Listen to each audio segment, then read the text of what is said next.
Dude, yesterday I went to JasonTheWeen's birthday party, which, if you guys don't know, Jason the Ween turned 21 yesterday. And for his birthday, he decided to live stream like 16 hours, but more importantly, throw a birthday party that was also streamed. And not just by him, there was like 4 or 5 different people streaming. I don't even know how many people. There was a handful of people who were all streaming there. Now, the first thing I noticed about this party is on the invite, it said no parking. You must Uber. Oh shit, did they need a chaperone?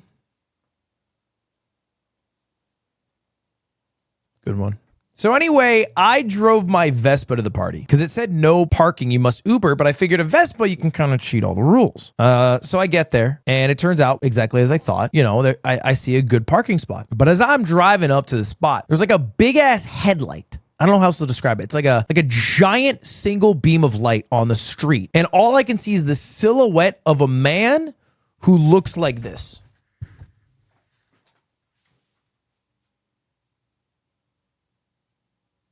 And that's all I can see. It's like a spotlight behind this man on the street, and he's just standing there. And in his hand is a leash, and on the other end of a leash is just the most authentic, classic white woman dog. You know, that white dog that's no longer white, hasn't been for about 8 years, got yellow crusties all over its face, it's yapping the whole time. That's the dog that's in his hand, okay? And so in my phone, the address says to go down the hill, so I'm going down the hill, and the guy steps in front of my Vespa. Now, bear in mind, my Vespa is a small vehicle. I can get around this man, so I go around. He steps in front of my vehicle. It's a decision by him. And he goes, what are you doing? And I said, I'm going down the hill. And he said, no, you're not. And I go, that's where it says I'm supposed to go. And he says, what's your last name? And for whatever reason, I lie. I don't know why. I lie. I go Parker, like Peter Parker. I don't know why I lied.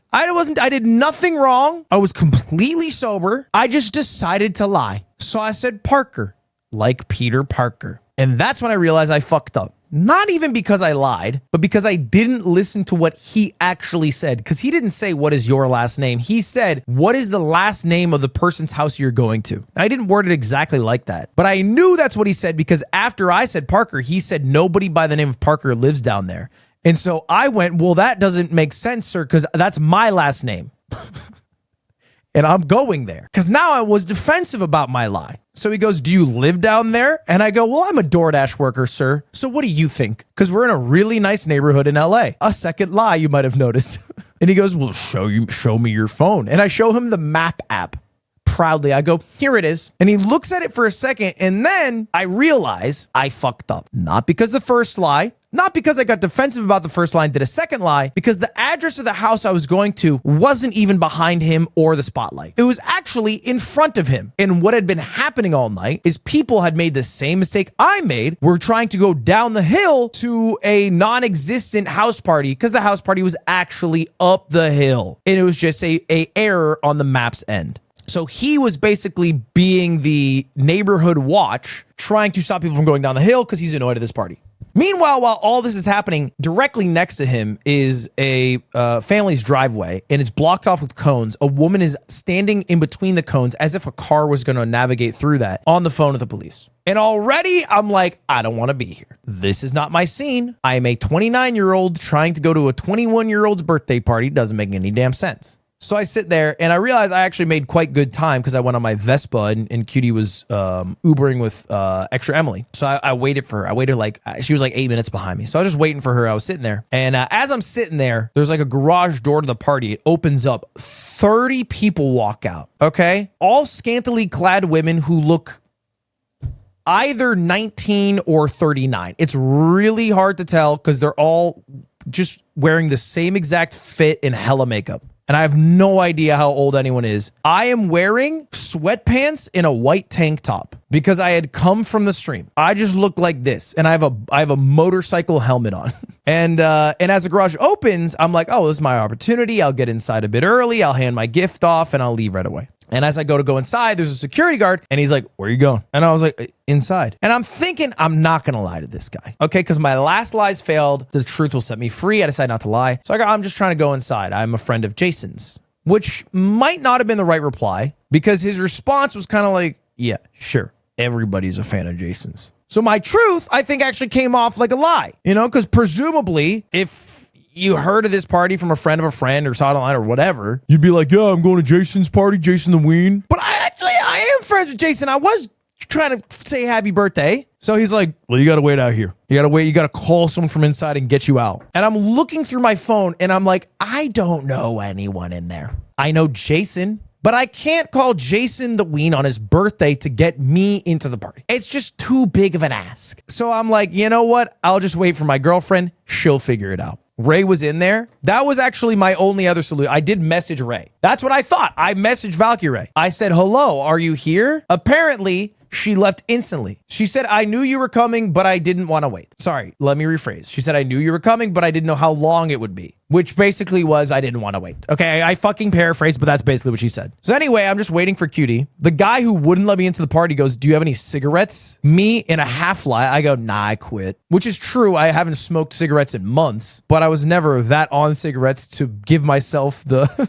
the title of having quit. And I'm waiting. When all of a sudden, somebody who works at FaZe comes out and they recognize me. This guy comes out, his name's Saeed, he's really nice. He's like, hey, I work with FaZe, and we talk, and he's like, do you want to get in? And at this point, Cutie's like a couple minutes away. I'm like, nah, I'll just wait for Cutie. And then Cutie shows up, and I realize how big of an error I made in not getting dressed for this party, looking at her outfit, because she looks awesome. And again, I'm wearing a fucking wife beater with stains on it. In fact, I think it's this exact one. So we get in the party, and the first thing I notice, it is hot. It is hot in there, like 85 degrees hot. There is no air conditioning. And if you don't know right now, the reason I'm dressed up like a douchebag every stream is not because I am one, although I am. It's because there is a heat wave. It is 96 degrees peaking here. Yesterday was like 92 degrees. So even though it was like I think straight up midnight, it was still 85 degrees inside of that place. It was colder outside than inside. Because there's no AC and they didn't keep windows open because they didn't want people to sneak in and stuff. Party popper emoji.